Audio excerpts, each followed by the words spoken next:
सरसों बड़ी रहे गंदा ही नहीं रही।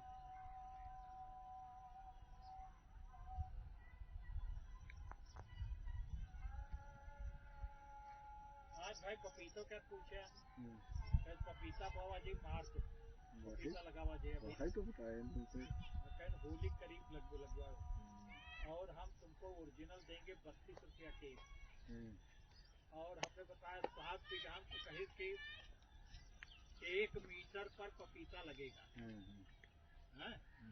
अगर ज्यादा वो करे तो 1.5 मीटर से ज्यादा अपना लगवा और 7 बीघा में कम से कम हमारा अनुमान है 500 पपीता लगेगा मतलब किनारा। हाँ साथियों नमस्कार, कैसे हैं? आज आपको आश्चर्य हो रहा होगा कि आज मंगलवार है और मैं यहाँ आज श्रीमती सुधा सिंह जी का टर्न था कहानियां सुनाने का। उनकी कहानियां आप बहुत पसंद करते हैं, बहुत लोकप्रिय हैं, लेकिन कभी कभी जिसे आप पसंद करते हैं वो बड़ा नियमित होता है और बहुत कुछ समय निकाल के आपके लिए कहानियां लेकर आती भी थी। लेकिन इस समय उनका भी कुछ काम है, उनके भी परिवार में शादी विवाह बहुत सारे उत्सव चल रहे हैं, कहीं ये रिश्तेदारी कहीं उसने। उन्होंने अनुरोध किया है कि इस बार सर मैं मंगलवार को कहानी नहीं भेज पाऊंगी, क्योंकि वो समसामयिक कहानी त्वरित लिखती हैं, एक दिन पहले लिखती हैं, दूसरे दिन वो उसको पोस्ट कर देती हैं। तो ऐसे में जब अपने मायके पक्ष में हो या किसी के परिवार में हो, रिश्तेदारी में हो, वहां पे कहानियां लेखन तो संभव नहीं है। कहानियों लेखन के लिए एकाग्रता चाहिए।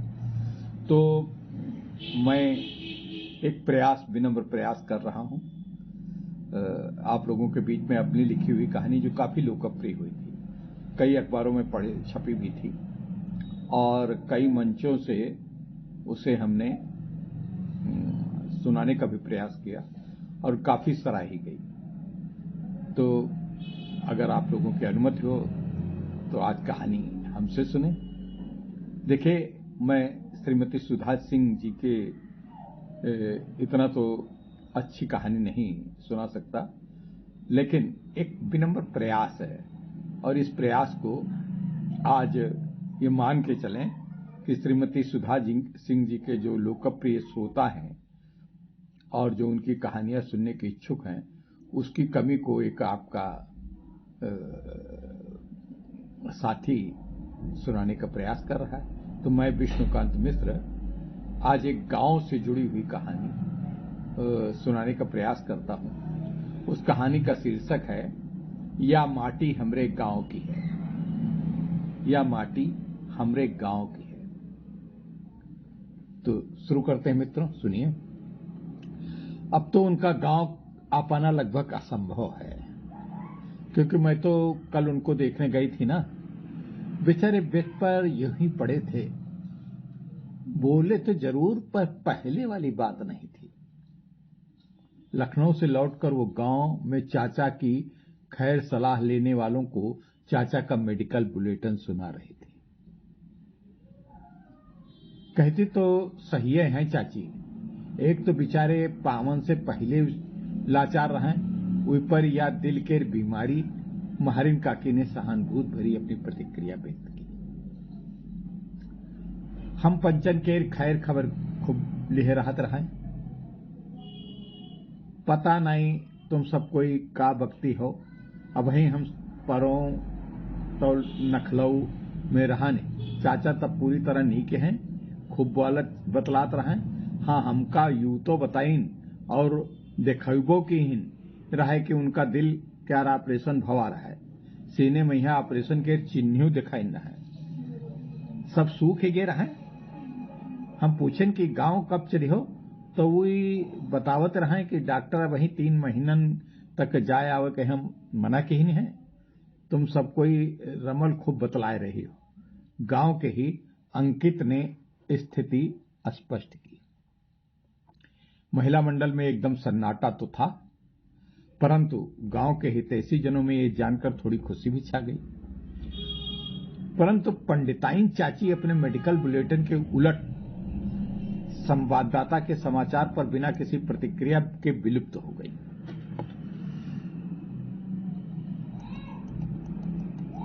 मैं मूलतः गांव के में ही रचा बसा हूं। इधर काफी दिनों से गांव नहीं जा पाया हूं, कारण कि पिछले माह रिटायरमेंट और उसके बाद अचानक ही बाईपास सर्जरी। अपनी माटी से हमका बहुत प्यार है। यह माटी हमका सींची से है, यह माटी हमका सेई से है, यह माटी हमका पाली से है।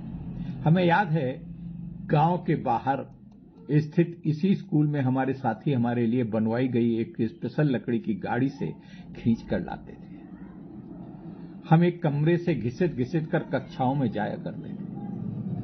मास्टर बब्बन खां जितने सख्त थे, मास्टर फारूक उतने ही सरल हृदय थे। यूं वैसे तो बब्बन हमारे बाबा से संस्कृत पढ़ने दिन में जाया करते थे, लेकिन उनकी मार से हम भी नहीं बच पाते थे। मतलब कोई स्पेशल कंसिडरेशन नहीं था। एक बार तो हमें कक्षा में ही पेशाब हो गई। स्कूल में साथियों के साथ क्यारियां बनाकर उनमें फूल पौधे लगाने की प्रतियोगिता में फर्स्ट आने पर मिली पेंसिल का डिब्बा अब भी हमारे पास हमारी संचित निधियों की तरह रखा हुआ है।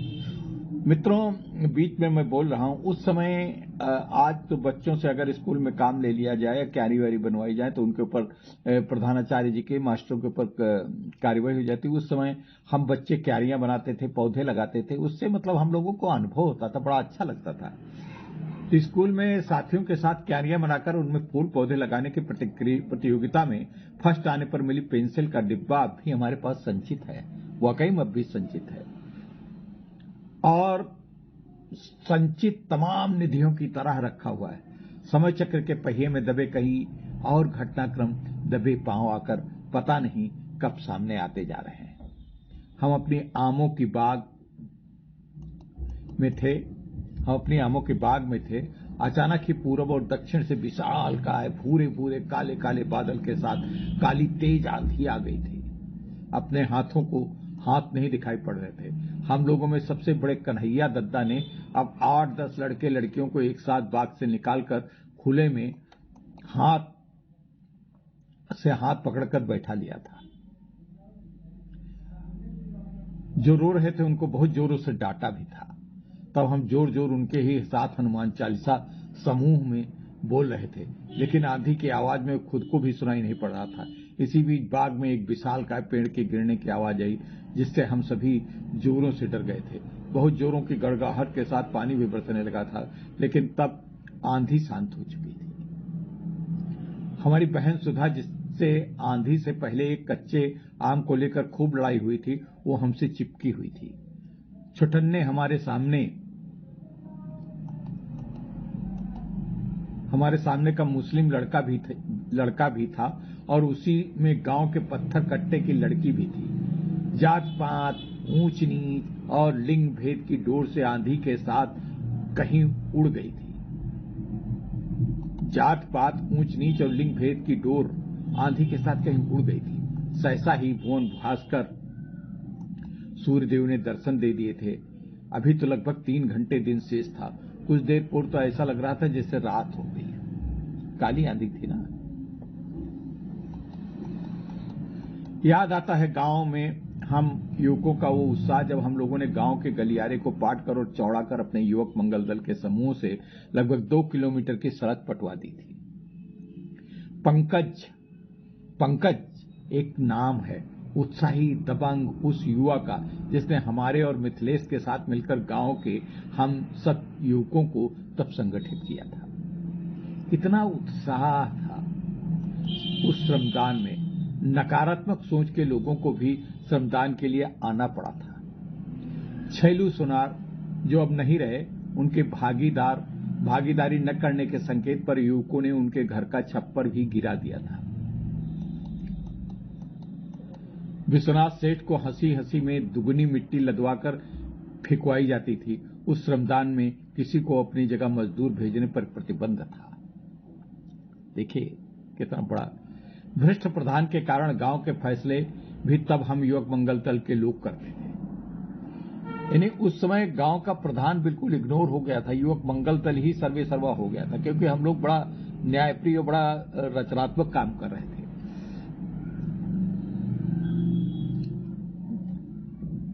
करते थे। बाकायदा हम लोगों का एक ग्रामीण न्यायिक कोर्ट होता था।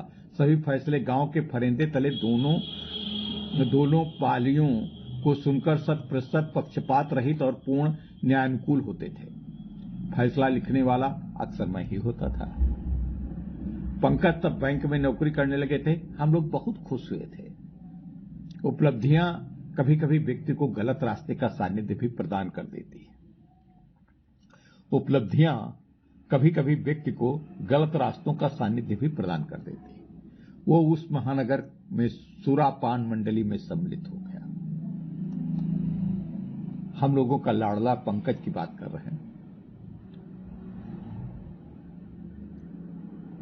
वो उस महानगर में सुरापान मंडली में सम्मिलित हो गया और उनके सुरा सेवन की अति ने उन्हें असमय ही हम सबसे अलग कर दिया। आखिर वो असमय ही ईश्वर को प्यारे हो गए।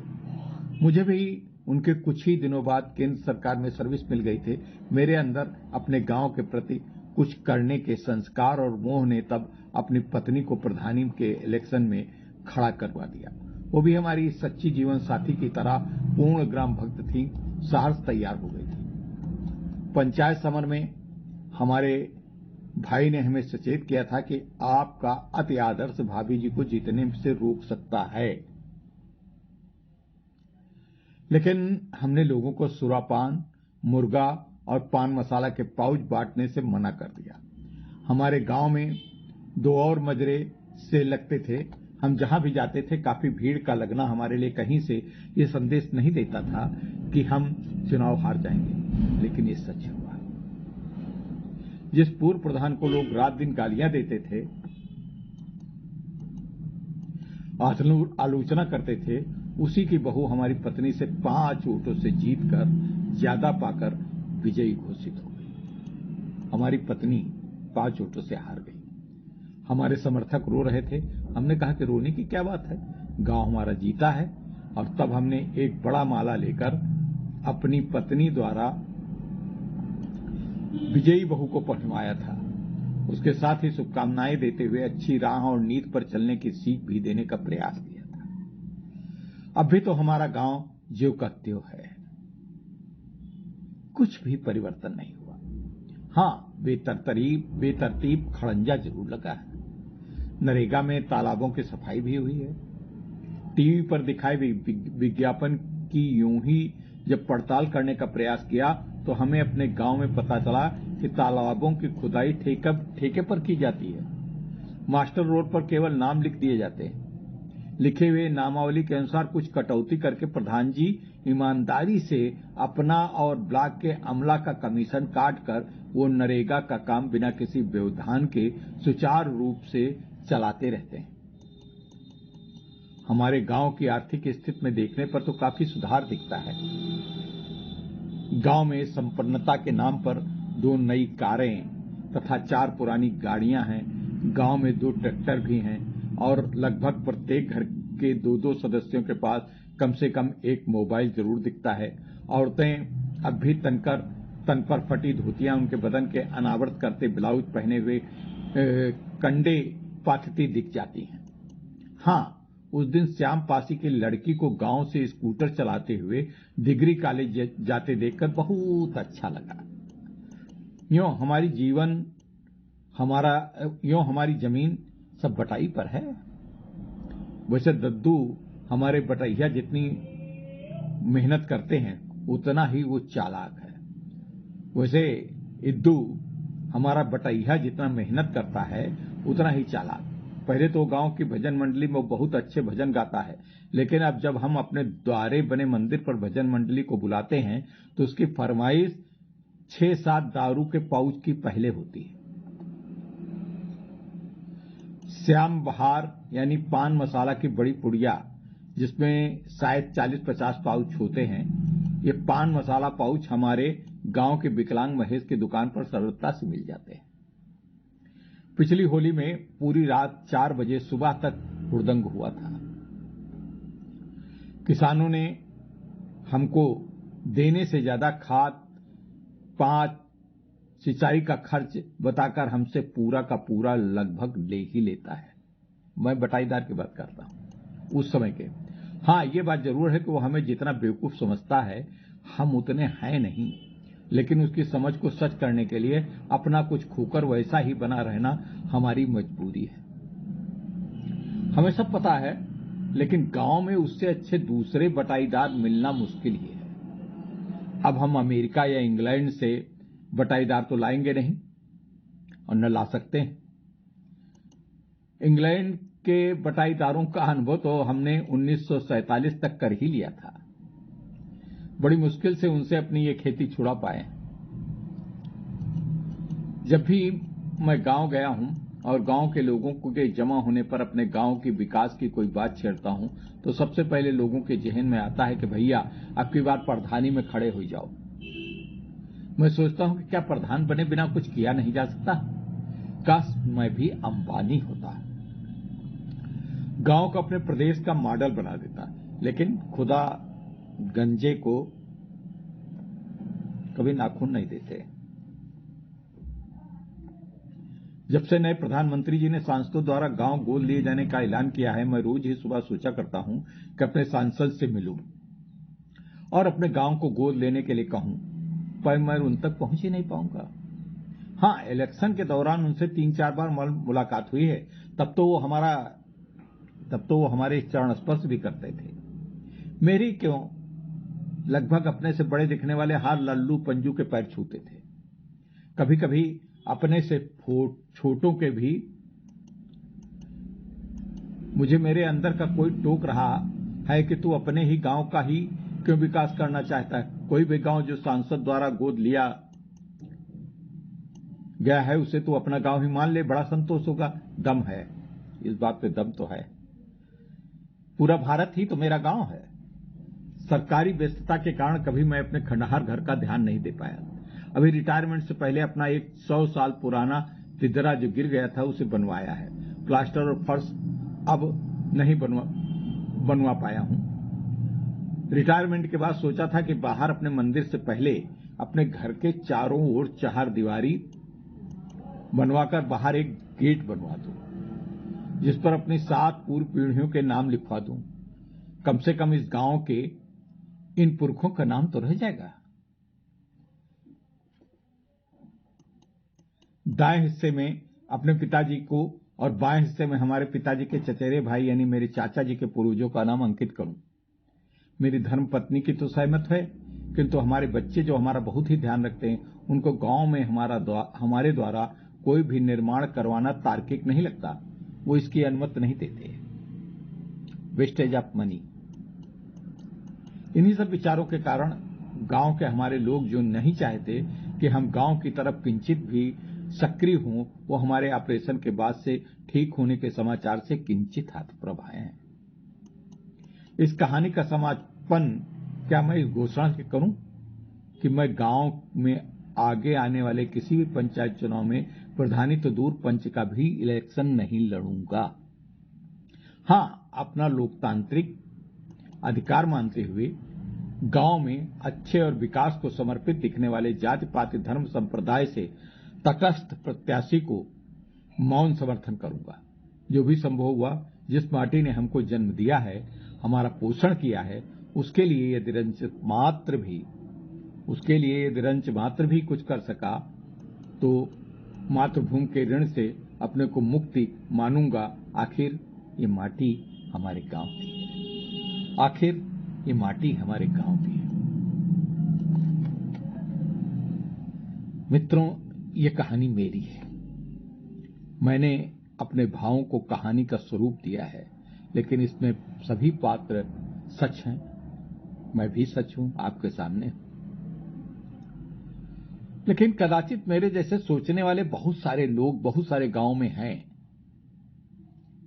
और व्यवस्था के पहरुए, जो भ्रष्ट पहरुए हैं और कुटुंब के जो लोलुप पात्र हैं, वो कहीं न कहीं व्यवधान अच्छे लोगों को कब बन ही जाते हैं।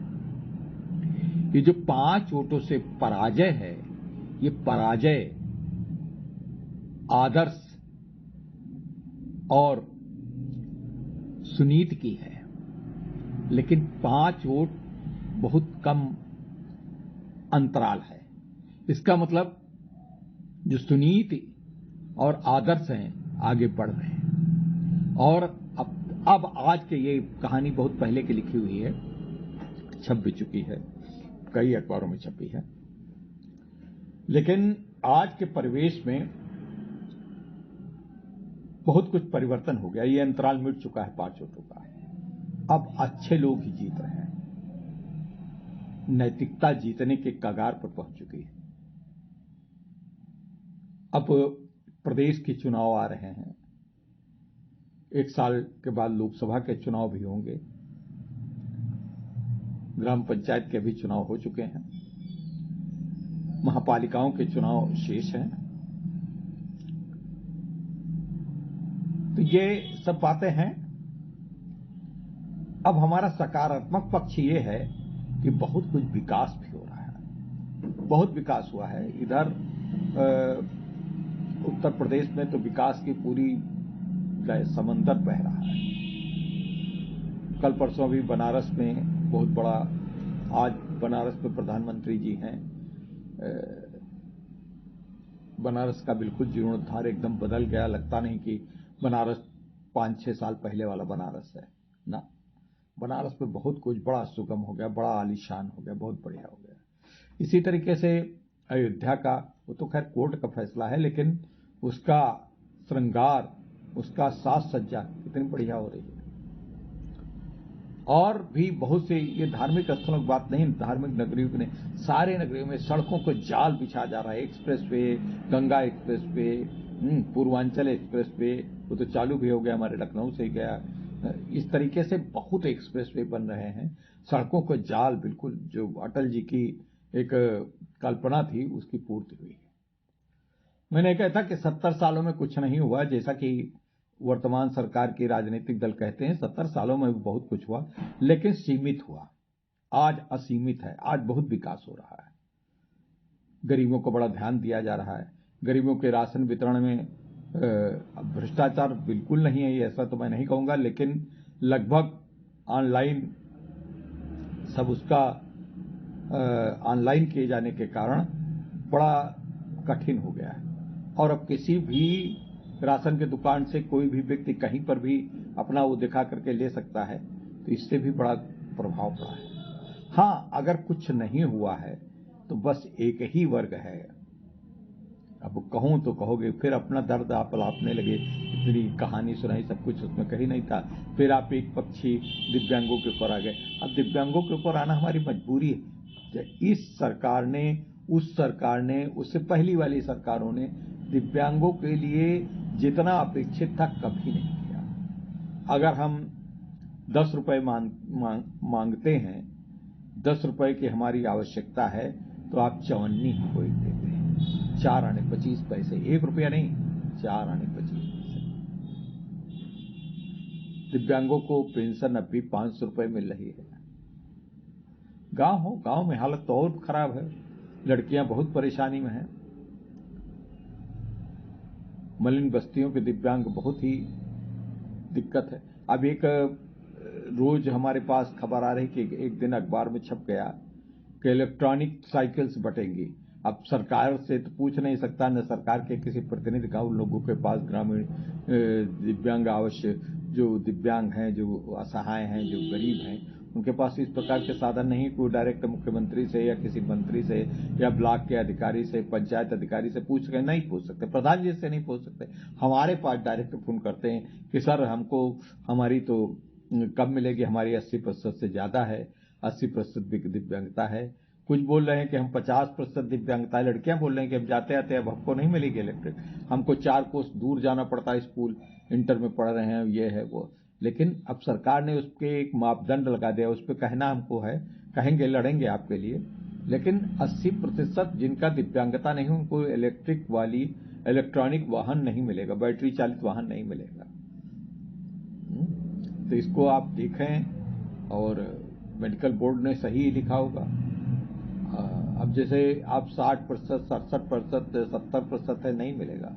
80 से 79% भी होगा तब भी नहीं मिलेगा। तो इस प्रकार की आपको विशेष ध्यान तक देने की जरूरत है। और मित्रों, आज की कहानी कैसी लगी?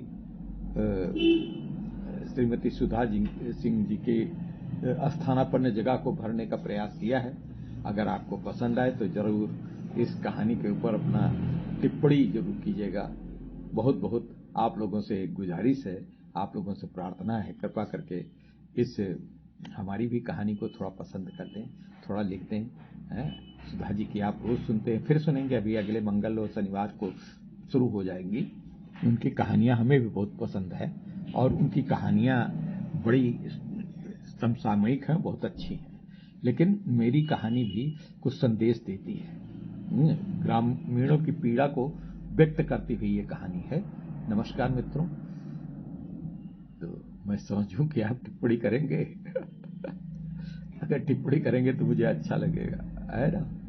ठीक है, थैंक यू वेरी मच। फिर देखते रहना। टिप्पणी अगर आपकी नहीं तो मेरी शिकायत आपसे रहेगी। हाँ, ठीक है, नमस्कार।